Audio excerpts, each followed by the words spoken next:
Welcome to this session as part of the Hindu Women's Festival 2021, entitled Redefining the Primitive. If there's one term or feeling that pervades the fields of anthropology or any research on culture, it is this term primitive.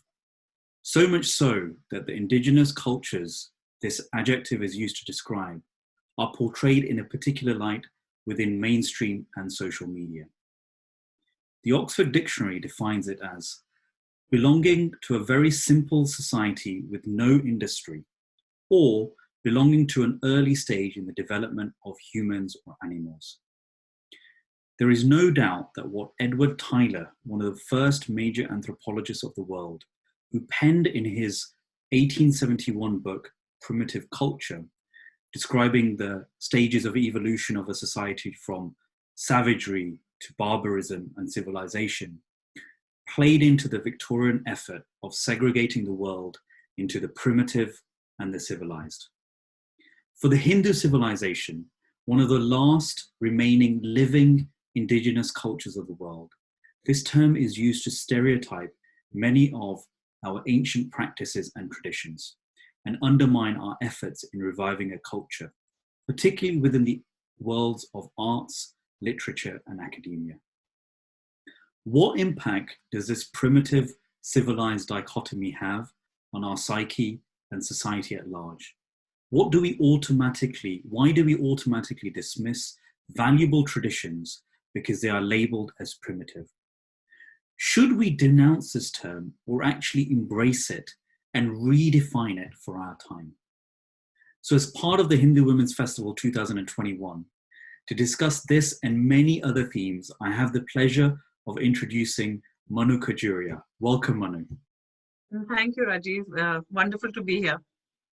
So by way of introduction, Manu Khajuria is a freelance writer and storyteller and an activist from Jammu and Kashmir in India. She's founder and director of Voice of Dogras, a community organization which aims to preserve and promote the Jammu region's unique history and cultural identity. She's also the General Secretary of Friends of India Society International, UK.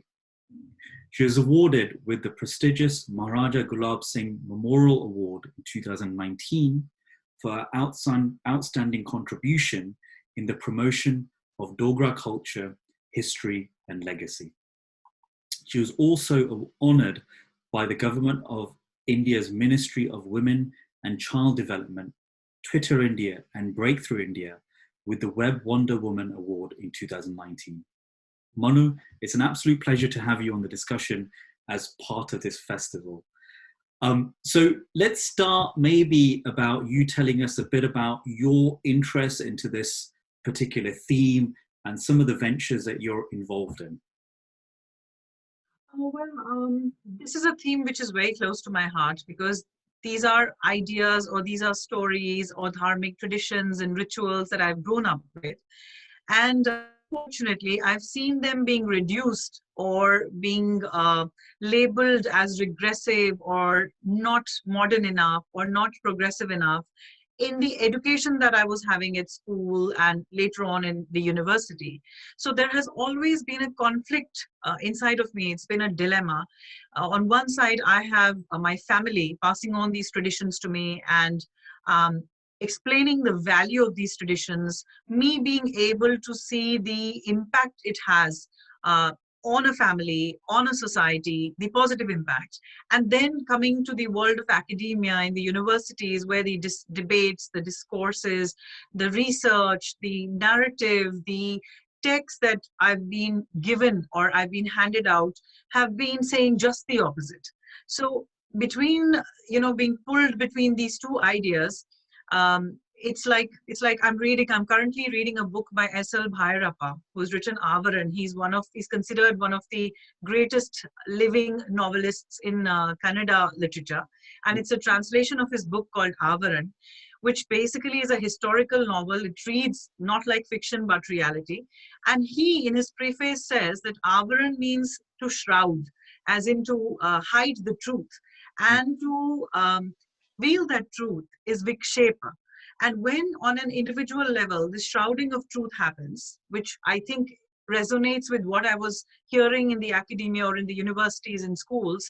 So when this shrouding happens on an individual level, it's called avidya. But when it happens on a group or a global level, then it is maya. And then the question arises, how do you counter that maya? So this has been an area of interest for me for a very long time. And I thought that this is what I should explore in context to what I've been hearing or the stories that I've been seeing in Jammu region, the Shakti traditions, the idea of Shakti worship, which is very, very predominant in my region.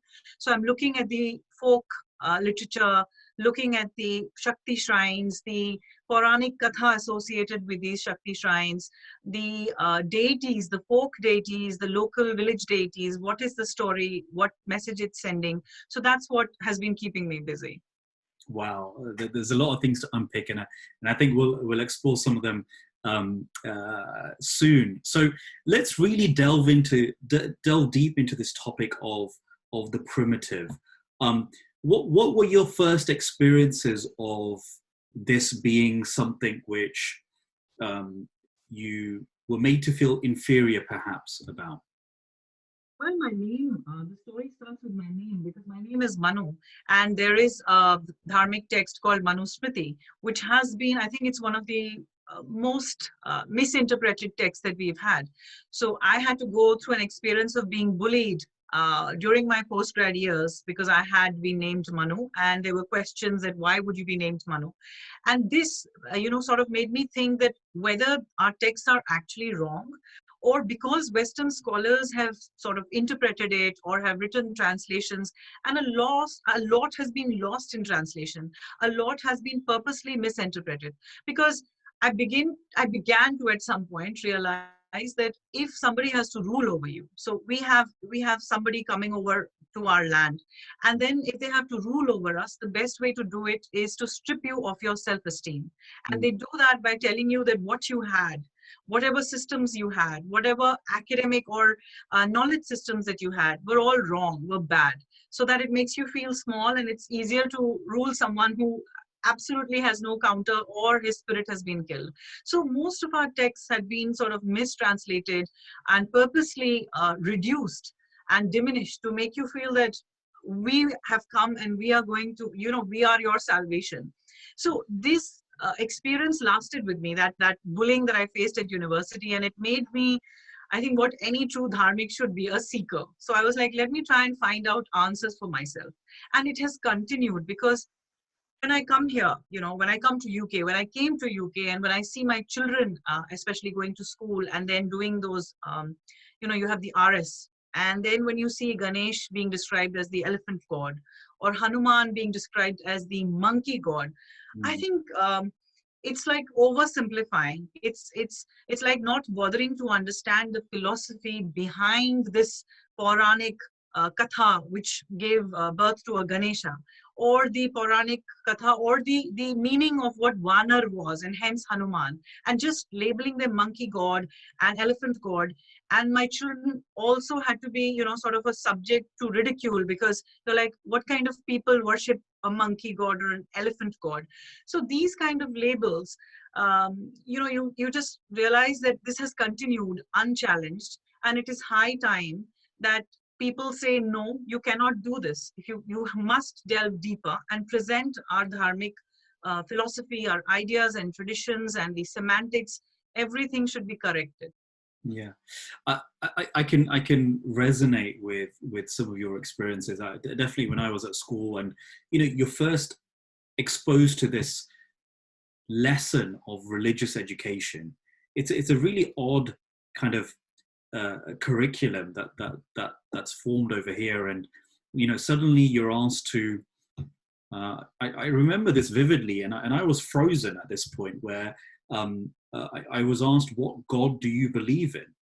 And I thought, hang on, like this concept of a God was, when I was sort of 11 at that time, that was slightly alien to me, because you walk into your small, your temple in your house, and you just got an array of deities that you look up to, and they all have their own biographical narratives. And it was a strange sort of feeling that I had, because you at once you feel confused, but also at the same time you feel very apologetic. And I can understand how the psyche of a child over time becomes affected by that.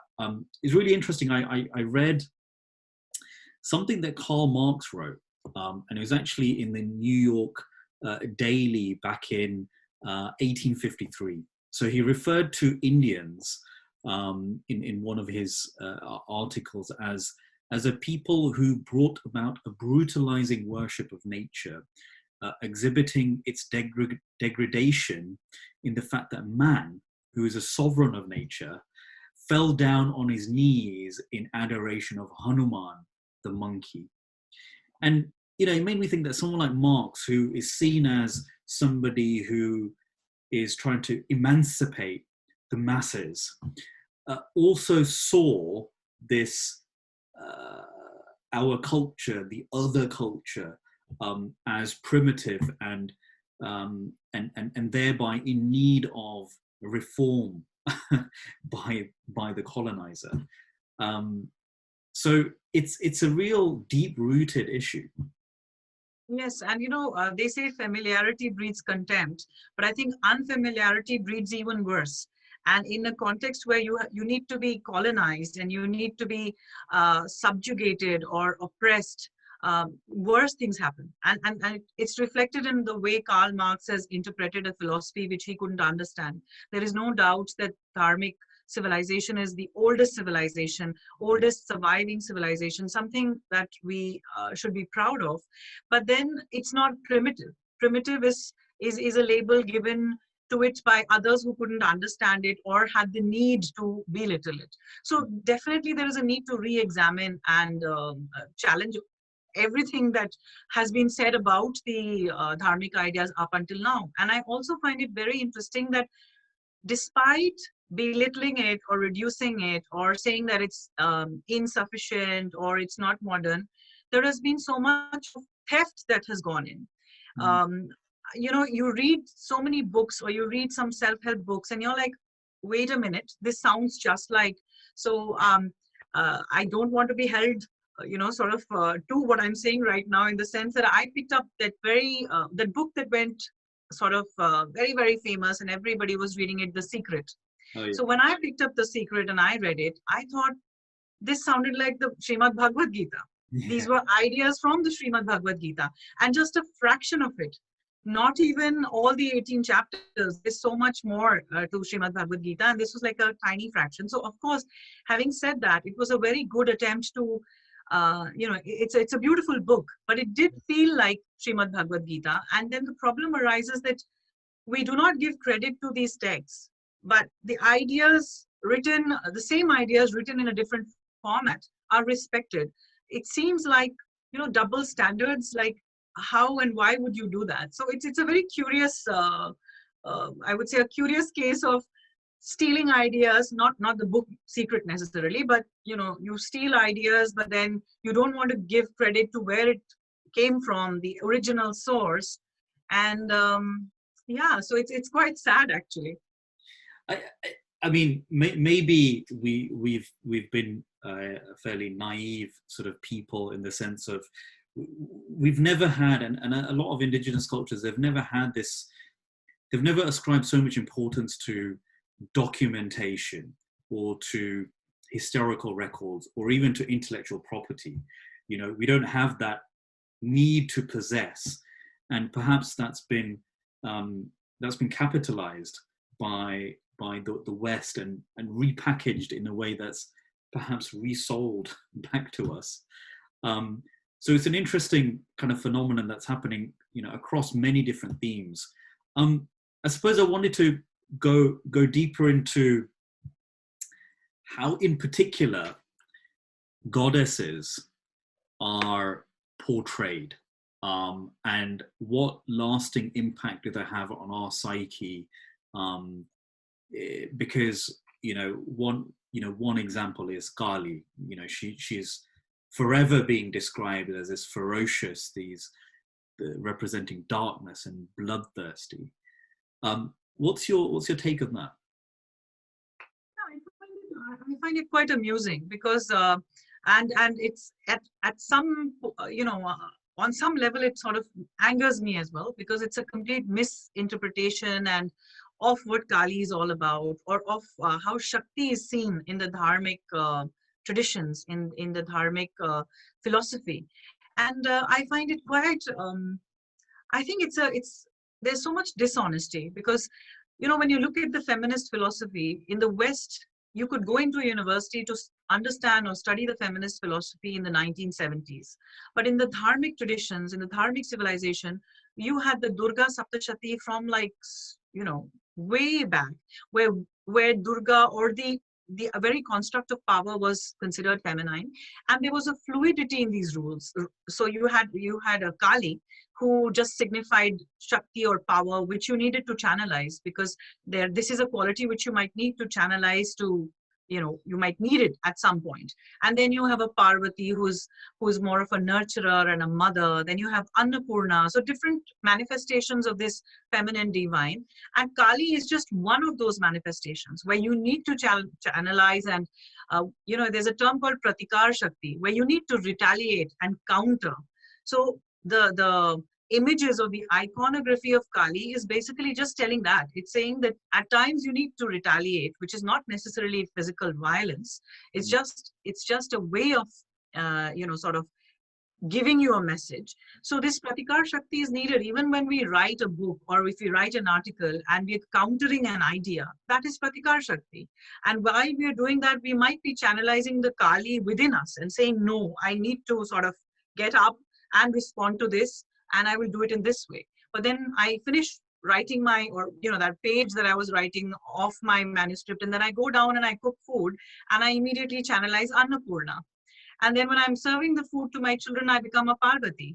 So there is a fluidity of roles, which our dharmic traditions have always had, and they have not been understood, and there hasn't been enough effort to sort of counter the oft-peddled narrative that we see. And it's really sad when you see these images being taken and used so incorrectly, and something that we see as the divine feminine being used in the most diminished and depraved fashion at times. So it's quite painful. But then you can't sit with your pain, you need to work on it, and hence we talk about it, we discuss, debate, and we write about these issues. Yeah, it's interesting that, one of the things that we as a culture, we probably not as understood, but that is very different to, you could say, other cultures, this concept of good and evil. We don't have this bipolarity, this kind of, it's either one or the other, and you're on a scale of either. Actually, it's what we try to say is that it's the whole of human experience should be essentially acknowledged, and like you said, Kali represents that part of us that we exhibit. Sometimes more. Yes, and if you look at texts like Sri Suktam, the way, and other texts as well, the way Kali has also been described, there is one concept of Ashakti, which is like when you use your strength or your power for any evil deed. Then there is Shakti, where you use your energy, your power for yourself. Kali is the power or energy which you use for others. And Mahakali is when you use that power within you for divine work. So it's actually a very positive and a beautiful idea what Kali or Mahakali is. So even Kali has a level you can actually go up to. So you can work towards Kali.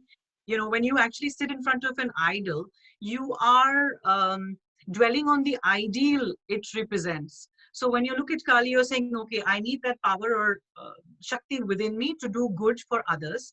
And when you look at Mahakali and say, no, now my Kali must become Mahakali, you're actually wanting to do good for humanity, for doing divine work. So it's such a positive idea, what Kali and Mahakali is. Yeah. I went in the last sort of decade, I've been to India on a number of occasions, and always make it a point to visit or live in the village. And the last time we went to our home village, and one of the things that you notice there is that the Gur Devi of our village, there isn't some elaborate kind of statue or this sort of sculpture of her. It's essentially a clod of earth which has been given a splash of color, and there's something which is very difficult to communicate to somebody who's not of that culture. How do you communicate that this is actually profound in itself? Because it shows that we are genuinely we are nature worshippers as well. And it just struck me as something really, really profound, that when you go to India, everything is worship. Earth is worship, the plants are worship, the trees are worship, the mountains, the rivers, the cow, everything is just revered. And this has been translated as being primitive, because why should man revere anything else apart from himself? Because after all, he is a sovereign of nature. And it's just striking that maybe it's time for us to embrace this kind of, maybe perhaps not primitive, using the word primitive, but primordial or primal, because that's who we are. Yes, and I think the very idea of Vedic Dharma, the very foundation is Kritagyata, which is gratefulness. So our, Dharma says that we need to be grateful for everything. We are grateful for the human birth that we have. We are human beings. We are born as human beings. We are grateful for the rivers and the forests and the trees and the even shrubs and herbs and everything. So gratefulness is the foundation, rock solid foundation of our Dharma. And look how it helps. I mean, when I look at these Save Earth and Go Green campaigns, and then when I think of a shlok like Samudra Vasane Devi Parvatastana Mandale Vishnu Patni Namastubhyam Padasparsham Shamaswame, which basically means that you are not going to have a sense of entitlement over this planet Earth, who is seen as a mother. So when you immediately, the minute you call her mother, the utilitarian aspect from this relationship is cancelled. She is not something to be used. She is someone to be revered. So everything. So when, of course, I might go to my mother and say, why don't you cook this for me? So I can always have that adhikar or the right over my mother, but I can never be entitled. So I will treat her with that kind of a respect. So if I'm using the waters from that river, which is life sustaining, I will consider her ma. If I'm using the milk from a cow, which she produces for her child, then I will call her ma. How beautiful is this philosophy? And then what did Srimad Bhagavad Gita do in the 10th chapter? They assigned, took one mountain and said, this is symbolic of all mountains. Let's take Ganga and make it symbolic of all rivers. So it doesn't matter if it is stems. It's symbolic of that life-sustaining quality and power and strength of a river. Similarly, they took Tulsi ji, and of course it has medicinal properties, but said, this is representational of all shrubs. I think the world needs to go back to this now. It needs to go back to a philosophy which reveres human beings, which has reverence for others, reverence for self, and reverence for nature. It's a combination of these three, and that's where we need to go back to. Yeah, this sort of centuries of research that has been done on, you could say, us as natives by the colonizers, and the language that's been constructed around this. It does set up this power asymmetry, particularly within the realms of research, academia, arts, and literature. And it's been so ingrained within us, not only consciously, but even at a subconscious level, to live and judge life through a very European framework. And so much so that we're just simply not able to appreciate our own indigenous framework. So there's a real challenge here. What do you feel are the steps in overcoming this challenge? I think you've pointed out something which is so true, and it's not just true for people who are living abroad, living far away from the motherland, Bharat. It's also true for those who lived in Bharat, because I grew up in Bharat, I studied there. And the way the word secularism has been interpreted and it's sort of shaped our education system. I think I grew up feeling apologetic about being a Hindu, even in Bharat. And you can see a product, as you rightly pointed out. So you have like an entire generation of academicians, more than a generation of academicians, who have made you feel terrible about being Hindu, because they've been telling you that there is so many things wrong with the philosophy, whereas that's not the case. As I said, it's been mischievous, it's almost been purposeful, if not just merely ignorant, because it's been a meal ticket for so many to abuse the dharmic philosophy. It's meant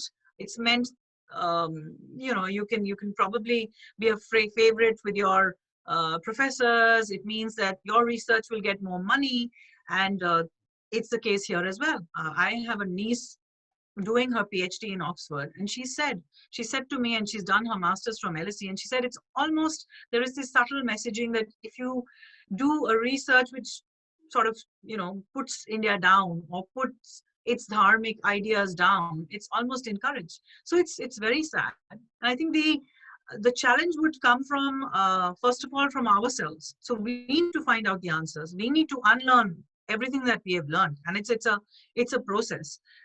For me, it was a process because I had to unlearn, then find a good teacher or a source from whom I could learn. And luckily, I found a source. I found Swadhyaya, and I found Pandurang Shastri Athavaleji, and so I could learn from him. And then it's become easier for my children because I had already started the unlearning process. So I was giving to them these ideas. So for them, Holi was not just about Bollywood songs and playing Kala. It was about Prahlad and Hiranyakashyap and Holika, and how it meant just channelizing the good within you and the power of Sangh, the community, and then you fight evil, what the story symbolizes. So the unlearning has to be from self, then you have to give it to your family, and then you have to pass this message on to your community. And there could be many ways to do it. There could be people go from door to door, they take the message, they write, they talk, they tell stories, they sing. So much of our stories, so much of our philosophy is not actually in the text. This was another very interesting thing that I sort of discovered when I was writing. I'm still writing Mountain Goddesses for Tattva Press, that not everything is in the text. So much is in the folk songs, in the dance, in the art that the people are doing in villages and in towns, in ballads that these traveling monks. I mean, I did a social media post today about these jangams. They are Shaivite monks who travel and who will come at your doorstep and sing these odes to Lord Shiva. And then people would just come and offer wheat or rice. This is basically a mobile or traveling storyteller who is going around taking the message of what Shiva stands for, what he means, and what you should do, and how you should emulate Shiva. So these are the things that we have to go back to, and there are very many ways and means to do that. Yeah.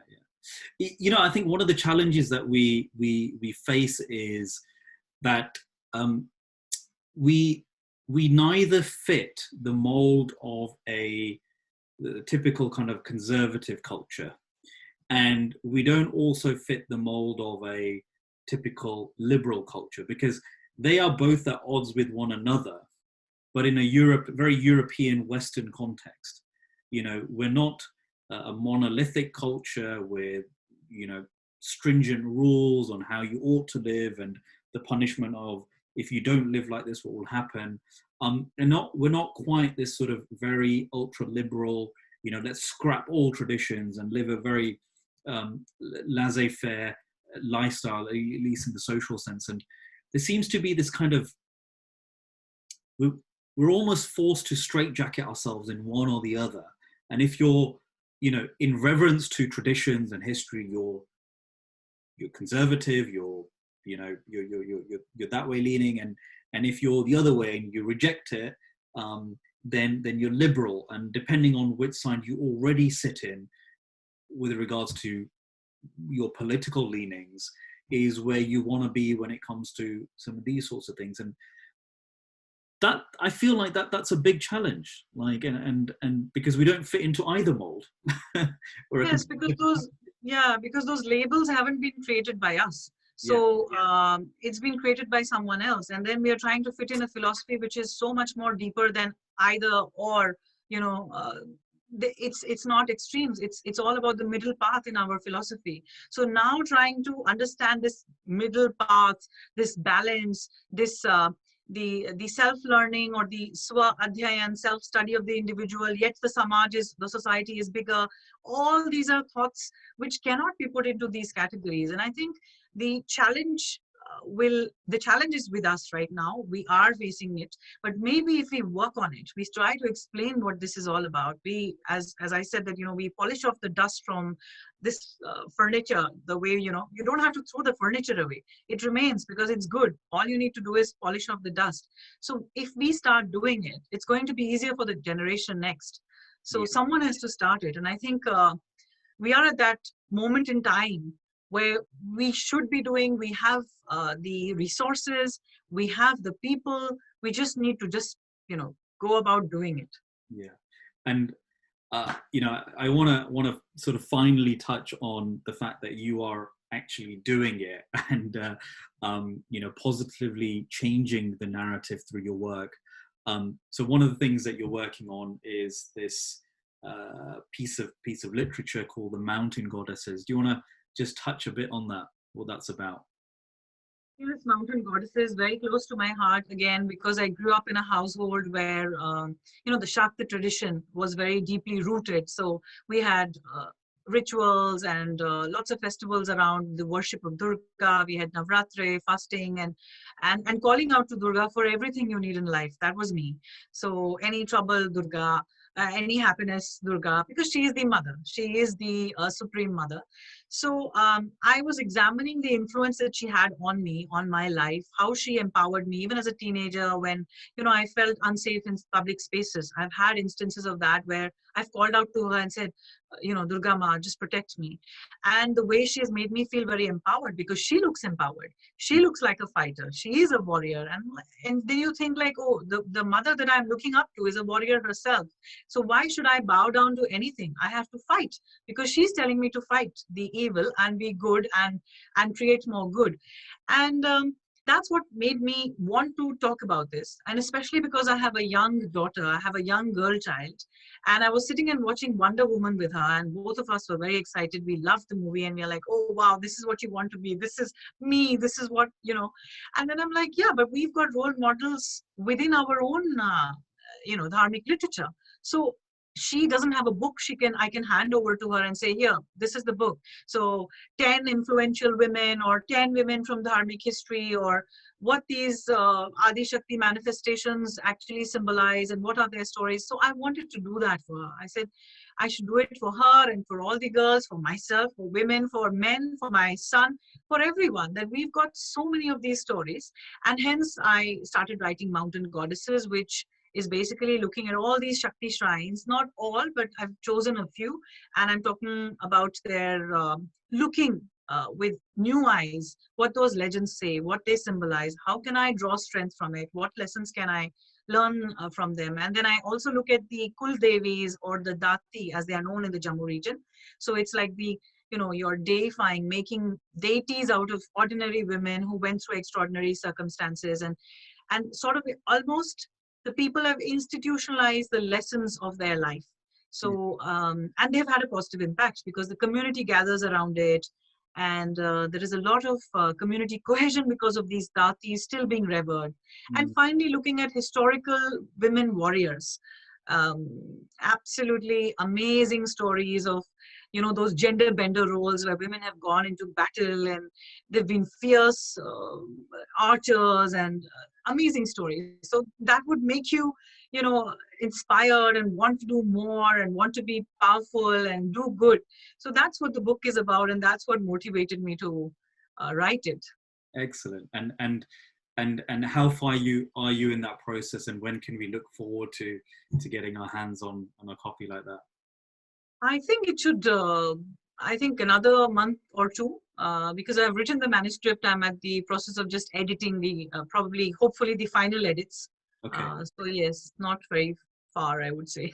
Excellent, excellent. Well, Manu, it's been an eye-opening conversation, and I hope to explore this topic with you in the coming months and discuss your the launch of your book as well. And I hope that listeners leave with maybe a few answers, but mainly the curiosity to learn more and perhaps challenge our preconceived notions of traditions and goddesses and our culture. So thank you, Manu, and look forward to speaking with you soon. Thank you, Rajiv. Very stimulating conversation. Thank Namaste. you. Namaste.